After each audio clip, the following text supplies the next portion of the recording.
Fion's Triumph Stag is parked in the section reserved for motorbikes.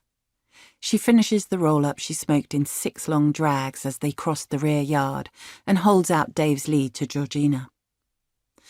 Georgina eyes the dog with trepidation. "Can't he go in the back?" "He gets car sick. He'll be all right with you." "It's not him I'm worried about." Georgina gets gingerly into the passenger seat, holding the lead as though it might explode. Dave squeezes himself into the footwell, his head almost level with Georgina's. Ffion pulls back her hair into a ponytail. This morning, after another of Alan's hilarious asides, she'd tightened it with such force that her hairband had snapped, leaving her hair a tangle of red frizz that could only politely be called curls. Ffion tugs a spare band from the stash she keeps on the Triumph's gear stick. She bought the car with the money her dad left her, and she has since spent 10 times that amount keeping the russet-brown rust bucket on the road.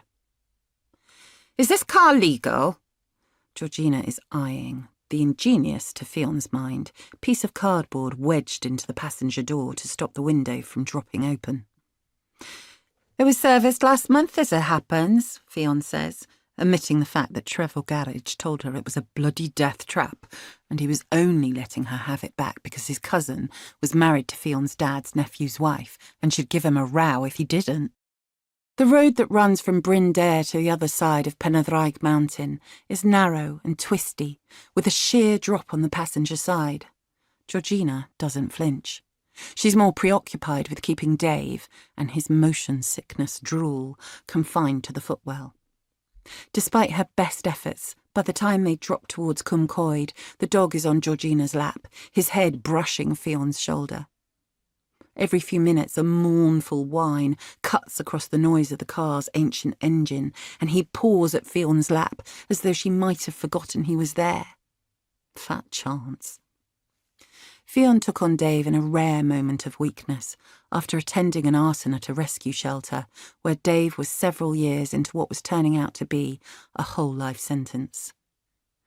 "He'll be put to sleep next week," a shelter volunteer told Ffion. "It's so sad. He's got so much love to give." "They saw her coming," Hugh said afterwards. "They make out all the dogs are on death row, you Wally. 20 quid says you end up giving it back to them." "It isn't the 20 quid, Ffion thinks grimly as she wipes drool from her shoulder. "It's the principle." However much she regrets her impulsive decision to take Dave, losing a bet to her ex-husband is out of the question. Besides, beneath the bad breath and the flatulence, Dave has some redeeming qualities. She's sure of it. She just hasn't found them yet.